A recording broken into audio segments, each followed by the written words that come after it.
2023년 4월 9일 부활주일 주일 예배 주님께 드리겠습니다. 기도하겠습니다. 하나님 아버지 감사합니다. 이번 한 주간 고난 주간으로 또 주님 앞에 예배하며 기도하고 또 하나님의 고난을 묵상하며 또 이 부활주일을 맞이하여서 주님께 영광 드릴 수 있는 은혜 주셔서 감사합니다. 하나님 이 예배 받으시고 하나님 참 부활하신 예수 그리스도를 찬양하며 그 부활의 기쁨이 우리 안에 가득 넘치도록 그 부활의 영생이 우리 안에 가득 넘치도록 이 시간 주장하여 주시옵소서. 예수 이름으로 기도합니다. 아멘.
악한 세력이 내 주님의 임재 아래 주님의 임재 아래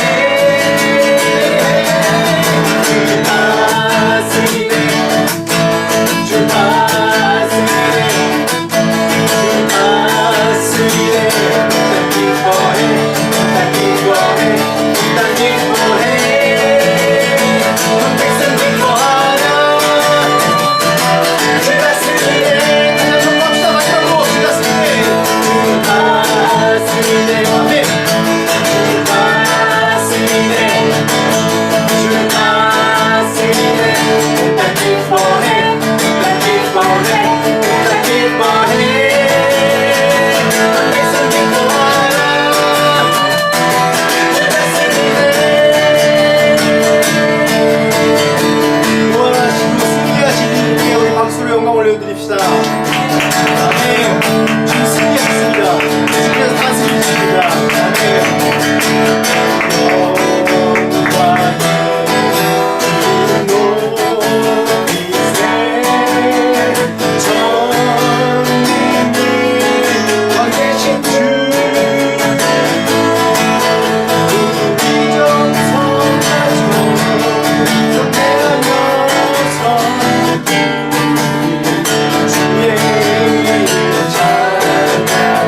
부활하신 주 예수님께 영광을 좀 올려드립시다. 예수님의 부활은 하나님의 태초부터 말로 다 형용할 수 없는 그 사랑의 표현입니다. 죽을 수밖에 없는 우리를 살리시고 예수님의 그 사랑의 표현으로 예수님의 공생활 기간 동안에 정말 많은 병고침이 있고 많은 죽은 자를 또 회복시키시고 그런 일들이 있었지만 그런 것보다 예수님의 사랑의 하나님의 사랑의 결정체는 십자가의 고난의 죽으심이고 또 그것의 완성은 바로 부활입니다. 부활하신 예수님 그분께 우리가 그의 고난을 생각하면 마음이 슬프고 나 때문에 죽으신 것에 대한 그 죄의 사함, 죄책감 그런 것이 있지만 부활하신 주님 때는 다시 죽었다 살아나신 그 영원히 사시는 지금도 우리를 위해서 또한 우리를 기다리시는 그런 예수님을 바라볼 때 오직 우리가 할 말은 오직 모든 영광 주님께 올려드립니다. 오직 주님을 사랑합니다. 오직 주님께 영광을 드립니다 라고 밖에 할 수 없음을 고백드립니다. 우리 그런 마음으로 주님 앞에 좀 영광의 주님을 고백합시다. 주님 모든 차이 드립니다. 내가 약하지만 나를 위해서 영광 받으시고 그 부활의 소식을 온 만방에 전파하신 그런 하나님께 영광을 드립니다. 다시 뵐 날을 기대하며 소망하며 주님께 모든 영광을 드립니다 라고 같이 기도합시다. 하나님 주님을 고백합니다. 하나님 나의 영광을 받으십니다.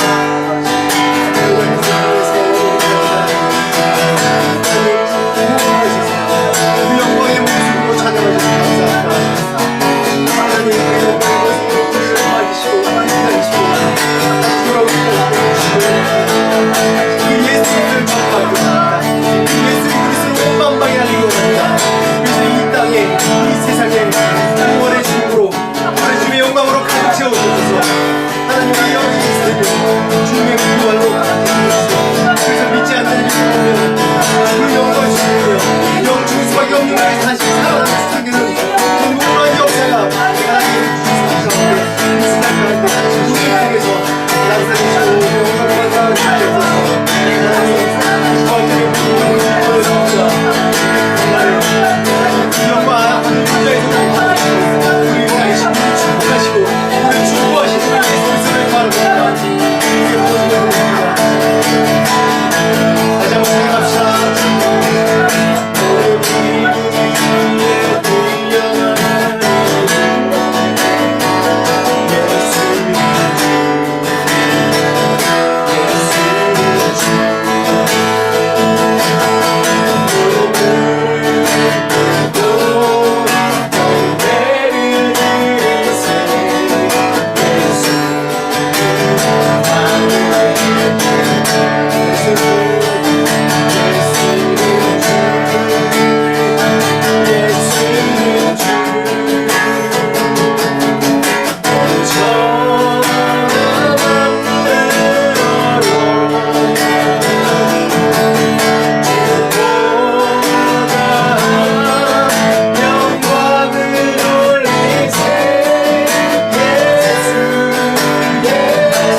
주 예수의 부활이 2000년 전의 사건이 아니라 지금 저희의 간증입니다.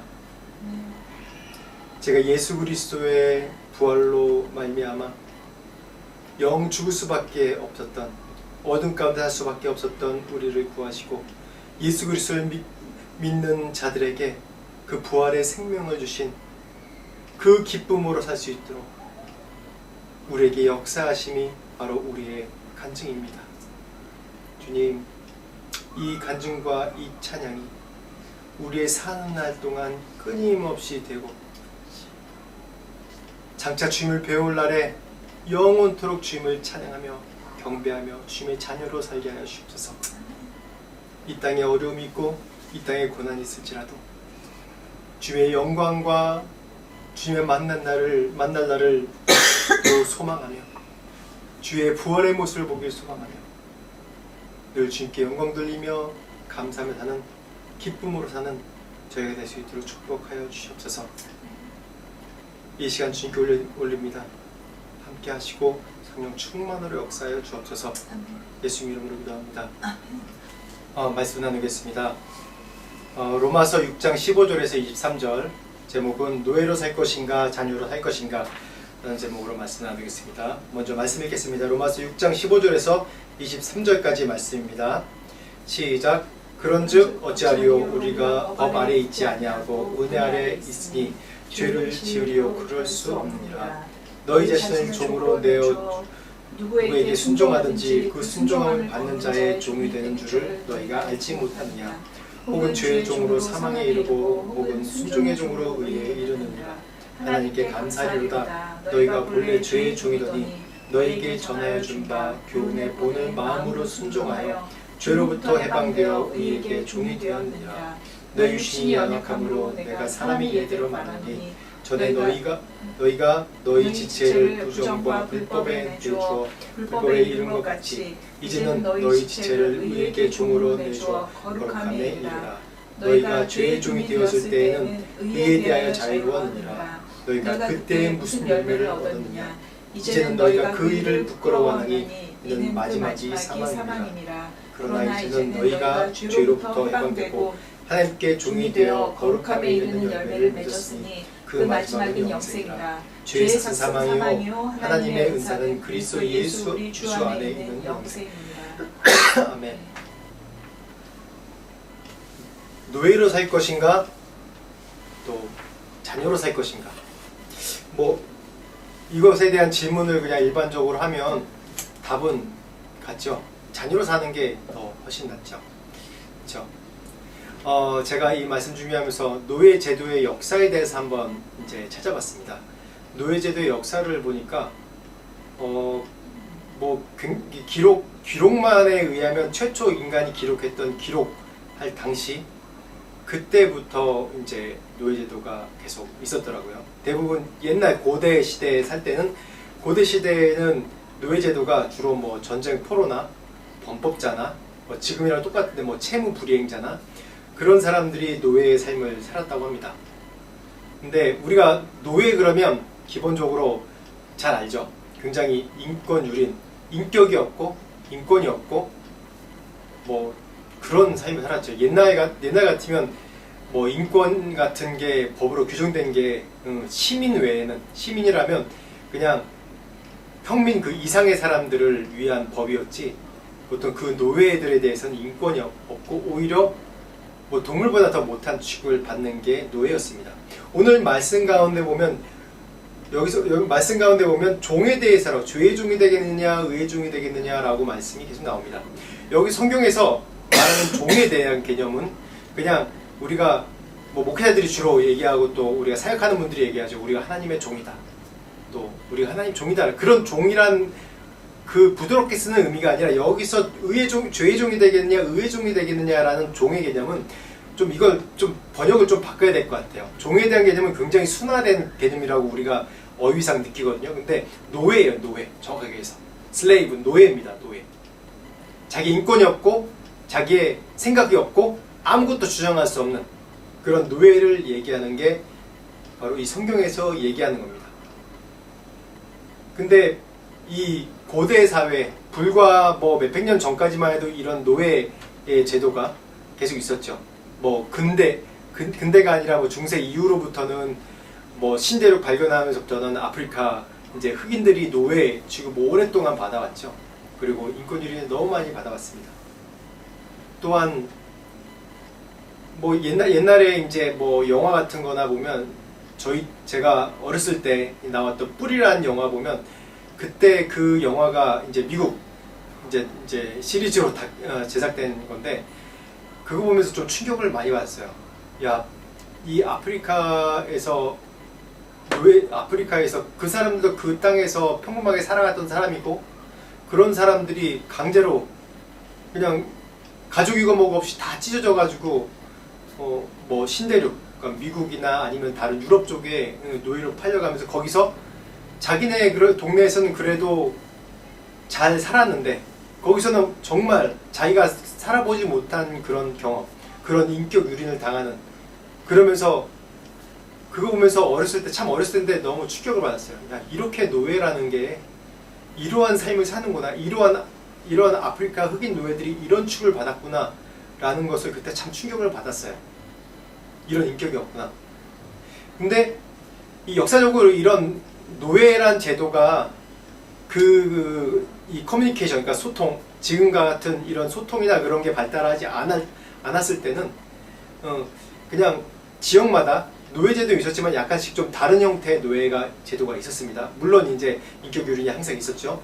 근데 그 노예제도가 그 옛날 얘기냐? 아닙니다.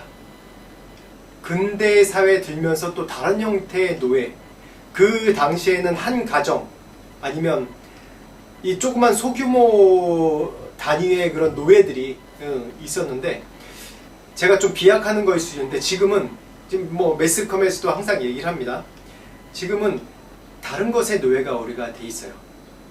근데 커뮤니케이션이 발달하면서부터는 이 지도자들이 항상 이 역사를 통해서 항상 나오는 게 권력을 잡으면 그걸 놓지 않으려고 사람들을 우민화 정책을 만들어요. 대부분. 선한 왕은 안 그러죠. 우민화 정책을 만들어서 진리가 뭔지 알지 못하게 만들어요. 그리고 그것에 이끌어가게 만들고. 그래서 히틀러는 주로 음악을 사용해서 자신의 하는 그런 나쁜 일에 대해서 또 순화시키는 그런 일들을 했고, 또 우리나라 같은 경우 대표적으로 이제 전두환 정권 들어서자마자 했던 일이 프로야구.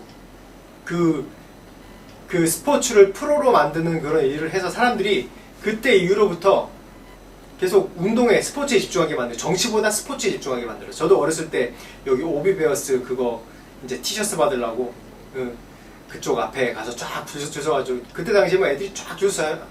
한 몇 시간을 걸쳐서 이제 회원 등록하고 열쇠고리 하나 받으려고, 티셔츠 하나 받으려고, 야구 모자 받고 그때 막 프로야구 출범하면서 그런 일들이 있었어요. 그게 그때 재미였죠. 지금도 워낙 유명한데 그때 당시에도 늘 제가 대학교 와서 보니까 그때 당시에 항상 얘기하는 게 그 정권이 사람들이 민주화 운동하지 못하게 만들고 자신들이 정당한 방법으로 정권을 잡지 못한 것을 좀 순화시키려고 했던 일이다 라는 것을 나중에 알았어요. 그렇게 이제 매스컴이 좀씩 발달하면서 소통하는 수단이 발달하면서 라디오가 생기고 뉴스가 생기고 그러면서 그것으로 인해서 사람들을 지배하는 거예요. 오히려 대규모 단위로 노예를 만들어 버린 겁니다. 올바른 생각을 하지 못하게 만들고. 제가 몇 년 전에 이제 중고등부 사역을 한 2년 한 3개월 했었습니다. 하는데 제가 20대 때 그러니까 선교지 나오기 전에 중고등부를 해봤지 중고등부를 못 해봤어요. 그래서 한 30년 넘게 만에 이제 중고등부를 맡았는데 저랑 갭이 굉장히 많죠.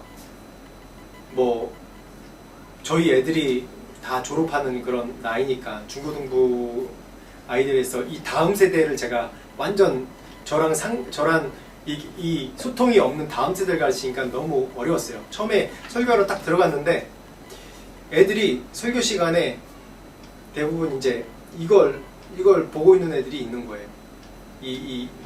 핸드폰을. 물론 말씀을 찾는다라고 보지만 말씀 찾는다고 보지 않는 애들이 또 좀 있어요. 그래서 참 적응이 안 되더라고요. 근데 이것만 그러느냐?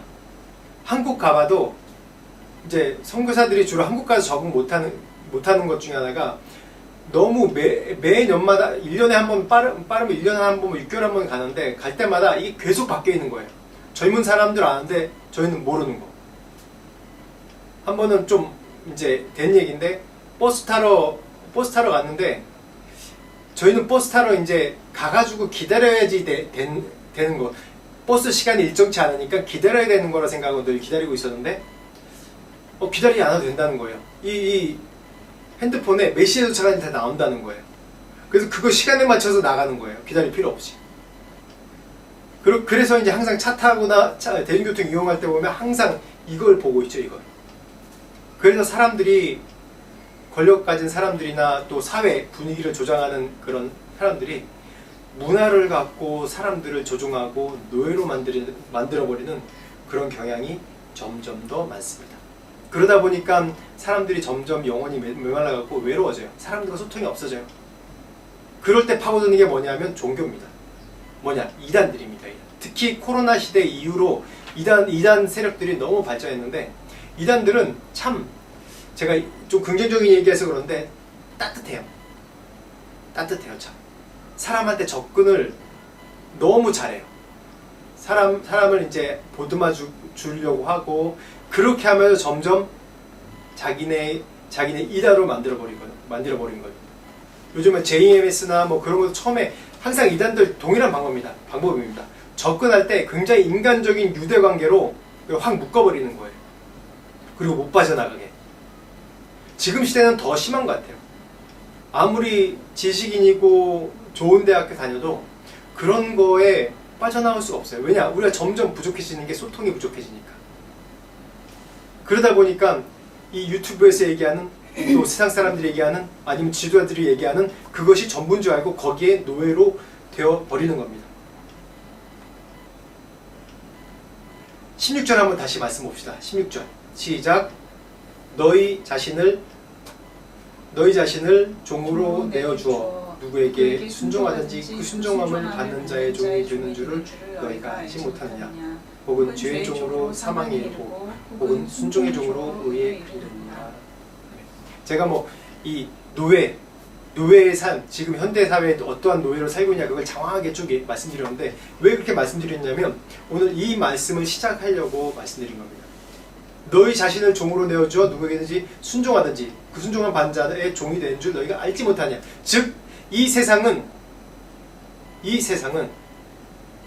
죄의 종이 되든지 아니면 의의 종이 되든지 이 둘 중에 하나입니다. 중간이 없어요. 우린 중간이 있다고 생각하잖아요. 아닙니다. 중간이 없습니다. 예수 그리스도를 믿고 구원받고 그분의 말씀을 따라 사는 그 말씀에 순종하는 의의 종이든지 아니면 죄의 종이든지 이 둘 중에 하나입니다. 중간지대는 없습니다. 우리가 중간지대라고 생각하면 우리가 익숙한 것, 그러니까 우리가 생각하지 않고 살아도 되는 것, 남한테 해 아끼치고 살면 되지. 근데 여러분 우리도 스스로 잘 알잖아요. 우리가 믿음의 끈을 잡고 살지 않으면 우리 자신이 어떠한 생각을 하고 어떠한 행동을 하고 어떤 결정을 하는지 여러분도 다 아시잖아요. 다. 예수를 믿는 사람이라면 다 압니다. 심지어는 예수를 믿지 않는 사람조차도 생각의 끈을 놓고 의식의 끈을 놓으면 나쁜 짓을 하는 거예요. 제가 자기 자신이 스스로 알아요. 스스로 압니다. 우리에게는 양심의 법이 있기 때문에. 그렇기 때문에 이 세상은 중간지대가 없습니다. 의를 따르든지 예수를 따르는 의를 따르든지 아니면 죄를 따르든지 의의 종이든지 아니면 죄의 종이든지 이 둘 중에 하나인 것입니다. 우리 이 의의 종으로 사는 게 참 익숙치 않습니다. 참 익숙치 않아요. 왜 그런지 제가 말씀을 드리겠습니다. 옛날 영화 보면 이제 쇼생크 탈출이라는 영화가 있는데 굉장히 명작입니다. 그거 한번 꼭 보십시오. 쇼생크 탈출을 보면 거기에 이제 그 흑인 배우가 누구죠? 모건 프리만 그 배우가 이제 뭐 40년인가 그 평생 감옥에 있다가 나이 늙어서 이제 사회로 나옵니다. 나와서 이제 점원을 가게 점원을 옛날 본 영화에서 가게 점원을 하는데 굉장히 익숙치 않은 거예요. 물론 감옥에서 다른 직업을 이제 창출하려고 이제 일을 배우고 기술을 배우고 했어요. 근데 나와서 사람들은 자유롭게 늘 다니면서 그런데 한 번 가장 이제 좋은 예로 뭐라고 하냐면 주인한 그 매니저한테 가서 저기 저 화장실 좀 다녀와도 되겠습니까? 이렇게 물어보는 거예요. 매번 물어보는 거예요. 그래서 그 매니저가 묻지 말고 화장실 가고 싶으면 가세요. 왜 자꾸 물어보냐고. 근데 그 안에 고뇌가 있는 거예요. 이렇게 자유로운 삶이 익숙치 않은 거예요. 뭔가 틀에 박혀서 그 안에서 이제 감옥에서 이제 교도소에서 하는 그 규칙대로 움직이고 규칙대로 보호받고 그런 것이 너무 그게 편한 삶이 됐던 거예요. 감옥이 편한 거예요. 감옥이. 이 세상에 자유로운 삶이 편한 게 아니라 우리가 그런 삶입니다. 하나님은 우리에게 자유를 주셨어요.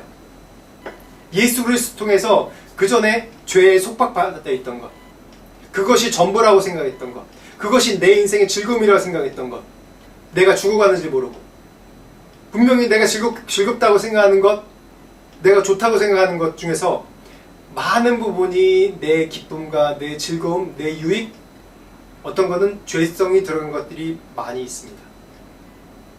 우리 스스로는 잘 압니다. 내가 추구하는 것이 다 하나님의 영광을 위하고 세계를 위한다? 그런 것이 거의 없어요. 다 자기를 위한 거예요. 다. 의인 없나니 하나도 없다고 얘기했습니다. 이 로마서 말씀 보면 아무리 세상에서 자기가 의롭게 살고 사람들한테 존경을 받고 그런 사람들도 뭐라고 얘기하냐면 그런 사람 아니라고. 왜냐하면 자기 안에도 늘 갈등이 있는 거예요. 선한 일을 하면서도 늘 갈등이 있는 거예요. 그게 내 명예를 위한 건지 내 의를 위한 건지 늘 사람 안에 갈등이 있기 때문에 그런 얘기를 하는 겁니다. 우리가 많이 예화를 듣는데 옛날에 송철스님 뭐 15년을 뭐 벽 보고 수행하고 막 그런 분도 돌아가기 전에 내가 죄가 많다고 얘기해요. 맞습니다. 아무리 묵상하고 기도원 가서 뭐 10일 금식하고 40일 금식하고 제가 21일 금식 해봤는데 금식하면 할수록 세상과 단절돼서 금식하면 할수록 계속 보이는 게 뭐냐면 내 안에 죄성이에요. 내 안에 죄고 모든 사람들이 고백하는 거예요. 수도원의 이 중세 초대 수도원에서 수도하는 수도승들도 평생 거기에 있는 사람들도 늘 고백하는 게 세상에 접촉도 없고 늘 경건하게 사는 훈련하지만은 뭐라고 고백해요? 난 죄가 많다. 자기 죄성에 대해서 늘 고백하는 겁니다. 우리의 본래 익숙한 게 이거예요. 이 죄 안에 갇혀 있는 것들. 그렇기 때문에 의 가운데 살려고 그러면 우리가 불편한 거예요. 로마서 7장 22절 23절 말씀 봅시다. 시작. 내 형제들아 아닙니다. 잘못했네. 로마서 7장 22절 23절 말씀 같이 읽어보겠습니다. 다음 장입니다. 여기 제가 안 올렸네. 제가 읽을게요. 내 속사람으로는 하나님의 법을 즐거워하되 내 지체 속에서 한 다른 법이 내 마음의 법과 싸워 내 지체 속에 있는 죄의 법으로 나를 사로잡는 것을 본도다. 오라 나는 공고한 사람이로다. 이 사망의 몸에서 누가 나를 건져내라. 바울이 고백입니다. 이제 다음 주나 다다음 주 정도에 이 말씀을 나눌 텐데 바울이 고백하는 거예요. 내 속사람에 두 가지 법이 있는데 두 가지 따르려고 하는 것이 있는데 자꾸 내가 하나님의 법을 따르려고 해서 자꾸 이 죄의 법이 내가 익숙하게 살던 죄 가운데 살았던 사람이기 때문에 죄 가운데 살던 익숙한 이 법들이 자꾸 나를 사로잡아 온다고 고백하는 거예요. 그래서 오라 나는 공고한 사람이로다. 나는 죄인 입에 될 수밖에 없고 수도승들이 늘 얘기하는 것 아무리 금식 많이 하는 사람들도 얘기하는 것 자기 속사람을 보면 볼수록 늘 죄인이란 그런 고백밖에 나올 수 없는 것. 그러니까 세상에 누가 의인이겠습니까? 누가? 아무리 사회봉사 많이 하고 아무리 사회에서 추앙받는 사람들도 카톨릭에서 성인이라고 일컫는 사람들도 다 자기가 죄인이라고 고백할 수밖에 없는 것이 그것이 우리의 익숙한 우리의 죄성인 것입니다. 제가 몇 주 동안 계속 얘기해 오죠. 근데 지난주에 제가 말씀을 나눌 때 지지난주인가요? 우리는 신인류라고 새로운 인류라고 새로 태어났다고 건넜다고 우리는 그저 것은 아무것도 기억되지 않는다고 얘기했죠. 지난주에 이어서 제가 설명 안 드린 부분이 있어요. 제가 지난주 말씀까지기 때문에 이 설명이 좀 또 길게 되기 때문에 그까지 설명한 부분이 있어요. 고린도전서 10장 1절에서 2절 말씀 같이 다시 한번 보겠습니다. 지난주에 세례에 대해서 얘기하면서 모세의 어떤 출애굽하면서 어떤 세례를 받았는지에 대해 얘기하면서 우리가 이전 삶과 이후 삶이 어떤 일에 대해서 말씀을 나눴습니다. 다시 한번 이 말씀 보겠습니다. 고린도전서 10장 1절 2절 시작. 형제들아 나는 너희가 알지 못하기를 원하지 아니하노니 우리 조상들이 다 구름 아래 있고 바다 가운데로 지나며 모세에게 속하여 다 구름과 바다에서 세례를 받고. 이제 히브리인들이 홍해를 딱 건넜습니다. 건너면서 홍해가 확 덮었어요. 그래서 거기 따라오던 모든 애굽의 군대들이 다 수장되고 이제 건넜습니다. 건너서 이제 이 출애굽은 이전의 죄인의 삶이에요. 우리의 죄 많은 우리의 죄 가운데 사는 삶에서 이제 하나님이 구해내신 거예요. 이 물 가운데 구름과 바다에서 세례를 받고 모세에게 속하여 바다를 지나며 구름과 바다의 세례를 받고 구름과 바다에서 이 말씀이라고 지난주에 말씀드렸죠. 그런 다음에 시내산에서 모세에게 받고 이게 우리가 이게 그려야 되는 이게 아름다운 그림이냐? 아니죠. 나오자마자 어떤 일이 있었어요? 아말렉과 전쟁을 하게 됐죠. 이스라엘 백성이 인구가 많지만은 아말렉과 전쟁할 수 있는 사람들입니까? 전혀 아니죠. 이들의 직업이 뭐였습니까? 노예예요. 노예, 슬레이브. 애굽에서 노예 생활했던 사람이에요. 노예도 무슨 로마의 글래디에이터 같은 막 검투사 그런 게 아니라 정말 이 허드렛 일을 하는 노예였단 말이에요. 벽돌 굽고 그런 일을 하는 노예였습니다. 근데 무슨 전쟁할 능력이 있겠습니까? 전쟁할 능력이 없어요. 구원받았다면서요. 그러면 뭔가 그 신인류로 태어났으면 뭔가 새로운 것이 펼쳐져야 되지 않습니까? 아니에요. 새로운 것이 펼쳐진 게 아니라 고난이 있는 거예요. 계속. 아말렉에게 쫓기고 광야에서 40년 기간 지나면서 광야에서 어떠한 고난들이 있는지 우리가 성경 말씀을 통해서 봤지 않습니까? 광야의 생활, 메마르고 아무것도 없는 거. 그곳에서 계속 해왔던 게 뭐냐면 신인류로 거듭난 존재로 어떻게 살아야 되는지 하나님께서 그 가운데 훈련시키는 거예요. 광야 학교에서 훈련시키는 겁니다. 왜냐? 이 세상은 모든 것이 지금 완성된 게 아닙니다. 여전히 우리는 육체 가운데 살고 있습니다. 죄로 인해서 저주받은 육체로 살고 있어요. 우리가 신인류로 태어났으면 우리 육체도 영원히 살아야 돼요. 지금 죽음의 걱정 없어야 돼요. 그렇지만 우리는 아직까지 이 죄의 형벌 가운데 시간과 공간, 시간 공간 자체가 이게 죄의 형벌 받은 겁니다. 이게 증거입니다. 죄의 형벌 받은 증거. 우리 육체가 죽지 않습니까? 죄의 형벌 받은 증거입니다. 아직 이 육체 가운데 갇혀 사는 거예요. 우리가 갇혀 살지만은 내가 나의 원죄, 나의 영혼, 죽을 수밖에 없는 나의 영혼이, 이걸 이렇게 얘기하면 좀 신학적으로 논쟁이 있을 수 있는데, 죽을 수밖에 없는 나의 영혼이 죄 사함 받은 겁니다. 원죄를 사함 받은 거예요. 나의 원래 죄, 아담으로부터 내려오는 그런 죄성을 사함 받은 거예요. 그렇지만 여전히 어때요? 죄에 대한 형벌은 내게 남아 있습니다. 우린 죽어야 돼요. 이 육체는 나이 들고 늙어서 죽어야 되는 겁니다. 그런데 우리가 다시 영원히 사는 자로 살 줄 아는 거죠. 이스라엘 백성들이 이 광야에서 40년 기간 동안에 어땠습니까? 천국 백성으로 가나안에서 한 나라, 이때까지는 법이 있고 백성은 있는데 나라가 없어요. 땅이 없는 거예요. 땅이 없는 거. 국가에 이루는 세 가지 조건이 백성 있고 주권 있고 또 그 땅이 있어야 되죠. 주권. 이 두 가지는 있어요. 법이 있고 내가 하나님의 백성이란 주권 성문화된 법이 있어요. 나라 사람들이 있어요. 한 나라를 이룰 만큼 인구가 있어요. 근데 뭐가 없어요? 땅이 없는 거예요. 땅을 갖기 전까지 어떤 일이 있었어요? 광야에서 다니면서 이제 하나님 나라의 택한 백성으로 살 수 있게 훈련을 받는 겁니다. 한 백성으로서. 그래서 우리가 이 땅에 육체를 갖고 살지만은 이 땅에서 사는 것이 아닌 것이 뭐냐면 우리는 천국 시민으로 우리는 받은 겁니다. 선택받은 겁니다. 그래서 이 땅에 살면서 우리가 영원한 하늘나라 가기 전까지 갈 수 있도록 우리가 천국 시민으로서 훈련받는 거예요. 모두가 들어가는 것이 아닙니다. 모두가. 그렇다고 모두가 택정받았기 때문에 다 들어간다. 그건 아니에요. 말씀 가운데 계속 나와 있죠? 모두가 들어가는 건 아니에요. 그 훈련을 통과하고 승리한 자만이 들어갈 수 있는 게 바로 천국입니다. 그래서 이 땅의 삶을 잘 살아야 돼요. 내가 예수 믿고 거듭났지만은 원래 가졌던 죄성으로 다시 살면 그냥 구원받지 못하는 거예요. 이건 또 그래서 원래 내가 가지고 있던 죄성이 아닌 계속 끊임없이 죽을 때까지 싸워야 되는 거예요. 원래 살았던 그런 감옥에 살았던 쇼생크 탈출처럼 감옥에 살았던 그런 습관을 벗어버리고 자유, 의의 종으로 살아가는 습관을 계속 경건의 훈련 연습을 계속 하는 거예요. 내 자신과 싸우면서 천국 갈 때까지.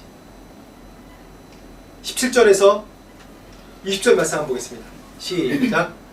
하나님께 감사하리로다. 너희가 본래 죄의 종이더니 너희에게 전하여 준 바 교훈의 본을 마음으로 순종하여 죄로부터 해방되어 의에게 종이 되었느니라. 너희 육신이 연약함으로 내가 사람의 예대로 말하노니 전에 너희가 너희 지체를 부정과 불법에 내주어 불법에 이른 것 같이 이제는 너희 지체를 의에게 종으로 내주어 거룩함에 이르라.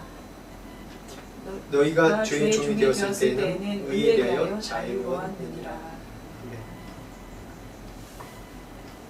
여기 이 말씀이 노예로 살 것인가 자유로 살 것인가, 자녀로 살 것인가, 구속받을 것인가 자유를 얻을 것인가, 거짓말인가 사랑인가, 이 대칭되는 구조입니다. 노예는 구속받는 것입니다. 자녀는 사랑이고 자유입니다. 하나 더 플러스, 이 노예의 우리가 습성을 예수 믿었지만 버리지 못하는 경우가 참 많습니다. 어떻게 얘기하면 제가 지난주에도 원죄에 대해 설명하면서 얘기했는데 하나님 우리를 로봇으로 지으신 것이 아니에요. 그냥 내가 말하는 대로 명령하면 명령 듣는 그런 존재로 지은 게 아니에요. 어떤 존재죠? 친구고 자녀고 같이 인격적으로 교제하는 존재, 어렵게 말하면 인격적으로 교제하는 존재로 만드신 거예요. 그래서 하나님과 똑같은 형상으로 만들었죠. 천사를 하나님 형상으로 만들었다고 얘기합니까? 아니요. 천사는 하나님을 수정두는 존재예요. 우리는 하나님의 자녀로 소통하고 교제하고 인격적인 존재로 사랑하는 존재로 만드신 거예요. 우리가 노예 근성이 있기 때문에 어떤 생각, 그래서 이 우리가 원죄에 대해서 얘기할 때 선악과를 만들지 않으면 되지 왜 만들었나 막 그런 식으로 생각할 수도 있어요. 근데 지난번에 얘기했죠. 선악과는 하나님의 사랑의 표현이라고, 우리를 인격적인 표현이라고, 우리가 만들기 전에 있었던 그런 하나님의 아픔, 성경에 나오지 않았지만 아픔, 수정들라고 만든 그 천사의 3분의 1이 하나님을 대적하고 사단으로 된 그런 아픔, 그것까지 다 실제로 다 보여준 거예요. 하나님의 아픔까지 다. 그래서 이걸 숨길 수 있었는데 이거 숨기지 않은 거는 우리가 인격적으로 교제하는 동등한 관계로 하나님께서 교제하기 원하셨기 때문에 이런 일이 있었다. 그렇기 때문에 이거는 먹지 마라라고 얘기하는 거예요. 이 선악과는 정령 죽으리라. 진짜 죽잖아요. 근데 뭐라고 얘기합니까? 다시 한번 리마인드 해보죠. 창세기 3장 1절에서 5절 시작. 그런데 뱀은 여호와 하나님이 지으신 그 짐승 중에 가장 강교하니라. 뱀이 여자에게 물어 이르되 하나님이 참으로 너에게 동산 모든 나무의 열매를 먹지 말라 하시더냐. 여자가 뱀에게 말하되 동산 나무의 열매를 우리가 먹을 수 있으나 동산 중앙에 있는 나무의 열매는 하나님의 말씀에 너희는 먹지도 말고 만지지도 말라. 너희가 죽을까 하노라 하셨느니라. 뱀이 여자에게 이르되 너희가 결코 죽지 아니하리라. 너희가 그것을 먹는 날에는 너희 눈이 밝아져 하나님과 같이 되어 선악을 알 줄 하나님이 아심이니라. 아멘. 여기서 뱀의 전략이 나오죠. 우리가 다 아는 얘기죠. 처음에 얘기해요. 한번 질문을 해요. 먹지 말라 하시더냐 라고. 이게 약간 부정적인 질문이죠. 이거 당연한 걸 왜 이걸 질문합니까? 이 사단의 전략입니다. 먹지 말라 하시더냐 한번 부정적으로 퀘스천을 던집니다. 그럴 때 이 하와가 마음에 의문이 있었죠. 거기에 대해서 약간 정령 죽을 것이다 라고 얘기했는데 라고 얘기하는 겁니다. 그때 단언하면서 이 지점을 파고들어서 사단이 얘기하죠. 뱀이 정령 죽지 아니라 그리고 하나 더 던져줍니다. 뭐죠? 하나님과 같이 되리라. 거짓말이죠. 거짓말. 정령 죽지 않은 거 거짓말이잖아요. 거짓말입니다. 정령 죽지 않는 거. 하나님과 같이 된다? 거짓말이죠. 이미 우리는 하나님 형상으로 지은 자들인데 하나님과 같이 된다는 건 그 권위에 도전하라는 얘기입니다. 선악을 구분하죠. 선악을 구분했죠. 구분해서 어떻게 됐습니까? 사탄과 같이 되지 않습니까? 우리가 사탄의 저주를 그대로 받지 않습니까? 이게 바로 사탄의 전략입니다. 자녀로 살 것이냐? 사탄의 거짓말로 구속받은 삶을 살 것이냐? 아니면 사랑으로 살 것이냐? 하나님은 어떠한 인격적인 사랑으로 우리를 사랑하고 우리를 그 사랑으로 구속하려고 하냐면 우리가 그 옛날에 한 80년대 이제 드라마나 그런 거 보면 남자 대세가 뭐냐면 상남자입니다. 상남자 돼가지고 이제 좀 우리나라 옛날 이제 그 청춘 드라마 나오는 거 보면 뭔가 지금은 이제 2010년도 이후부터 뭐 꽃미나 뭐 그래가지고 뭐라 그러나 이제 굉장히 젠틀하고 늘 이벤트도 많이 해주고 잘 대해주는 게 바로 이제 사랑하는 관계라고 생각해. 옛날에는 뭔가 남자가 리더십이 있고 나 따라와 막 이런 식으로 해야지 사랑한다는 사랑 표현이라고 생각했던 것 같아요. 근데 그런다고 사랑이 얻어집니까? 아니죠. 보쌈을 해가지고 와서 이제 옛날에는 그렇게 결혼 장가하지 못한 사람 장가갔다고 그래요. 그래서 사랑이 이어집니까? 하나님이 우리를 작정해서 잡고 와가지고 너 나 사랑한다고 고백할 때까지 내가 가만히 있을 거야. 이렇게 하십니까? 아니죠. 사랑은 뭡니까? 감동시키는 거예요. 감동. 연애할 때도 끊임없이 이 서로 상대방 이성을 사랑하면 어떻게 돼요? 사랑한다고 얘기하기 전에 계속 구애를 하잖아요. 계속 표현을 하고 사랑한다는 말 나올 때까지 계속 기다리고 어떠한 일이 있어도 기다리고 참아내고 그러면서 결국 사랑한다는 고백을 듣지 않습니까? 하나님의 사랑이 우리의 기간에서 기다리시는 사랑입니다. 우리가 그렇게 고백해주길 기다리시고 그렇지만 늘 지금도 끊임없이 부어주시죠. 그 사랑 계속해서 부어주시는 겁니다. 우리가 범죄함에도 불구하고 우리가 죄에 있음에도 불구하고 그게 바로 인격적인 사랑입니다. 우리를 사랑하는 사랑. 마지막 말씀 보겠습니다. 20절부터 23절까지 말씀 시작. 너희가 죄의 종이 되었을 때에는 의에 대하여 자유로웠느니라. 너희가 그때 무슨 열매를 얻었느냐. 이제는 너희가 그 일을 부끄러워하니 이는 마지막이 사망이니라. 그러나 이제는 너희가 죄로부터 해방되고 하나님께 종이 되어 거룩함에 이르는 열매를 맺었으니 그 마지막은 영생이라. 죄의 싹은 사망이요 하나님의 은사는 그리스도 예수 우리 주 안에 있는 영생이라. 우린 열매를 보고 알 수 있습니다. 의를 따르느냐, 의의 종이 되느냐, 죄의 종이 되느냐. 우리가 뭐 의를 따르겠다고 얘기해서 그게 당장 나타내 보여지는 것이 아닙니다. 물론 눈물 흘리면서 고백하고 예수님 따르겠습니다. 부활의 영광을 감사합니다. 늘 그렇게 하지만은 실제로 삶은 의를 따르지 않는 사람들이 많아요. 예수 믿는 교회 공동체에 속해 있는데도 우리가 어떻게 할 수 있느냐? 어떤 열매를 얻느냐 보면 알 수 있습니다. 성경에 분명히 사람들을 판단하지 말라고 그래요. 근데 뭘로 판단하느냐? 열매로 판단하라고 그 한 가지 열매로 인해서 알 수 있다고 얘기했어요. 열매로 판단하라고 얘기하고 있어요.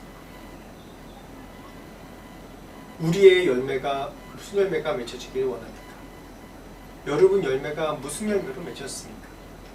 지금 당장 맺혀질 열매도 있고 앞으로 장차 맺혀질 열매들도 있는데 나의 열매를 바라보면 내가 어떠한 종으로 살아가는지 스스로 알 수가 있습니다. 여러분 노예로 살지 마십시오. 하나님의 자녀로 사십시오. 자녀로 사는 게 무엇인지 이 말씀을 통해서 계속해서 내 생활 가운데 적용하고 이 세상에서 계속 싸워가는 거예요. 이 세상 것이랑 싸워가는 거예요. 세상의 가치관이랑 싸우는 거예요. 세상 우리를 지금도 노예로 만들려고 합니다. 여러 매스미디어를 통해서 여러 죄악된 것을 통해서 정죄하고 우리의 육신의 그런 연약함을 통해서 계속 죄와 접촉하게 만들고 죄에 살게 하려고 만듭니다. 죽을 때까지 싸움. 이건 죽을 때까지 우리의 싸움입니다. 죄의 싸움, 죄와의 싸움입니다. 매일마다 내가 하나님 의의 종이 되겠다고 고백하시고 매일마다 승리의 삶을 살게 해달라고 고백해야 됩니다. 그럴 때 우리의 육체의 소욕을 이기고 이 세상에 주는 세상적인 가치관, 사단의 가치관을 이기고 심지어 우리를 통해서 예수를 전파하는 예수 그리스도의 부활하심을 전파하는 그런 승리의 자리에 매일마다 살아가게 될 줄을 믿습니다. 같이 기도하겠습니다. 하나님 감사합니다. 오늘 부활절에 우리가 이제는 부활의 소식을 기뻐하며 이 세상의 가치관으로 사는 것이 아니라 의의 종 예수 그리스도의 하나님의 자녀로 사는 것에 대해서 같이 말씀을 나눴습니다. 우리 육체의 연약함으로 죄를 범할 때도 있지만 그때마다 우리가 주님 앞에 나와 회개하며 새로운 삶을 살게 하시고 늘 쓰러질 때마다 우리를 일으키시고 우리를 다시 믿음의 싸움을 살 수 있도록 하나님 우리를 격려하시고 이끌어 주시옵소서. 우리 주님을 따르기를 고백하고 선포합니다. 지금은 우리 주 예수 그리스도의 은혜와 하나님 아버지의 무한하신 사랑과 성령님의 감화감동 역사하심이 의의 종으로 따르기로 결정하는 모든 주님의 성도들에게 지금부터 영원토록 함께 하시길 간절히 축원하옵나이다. 아멘.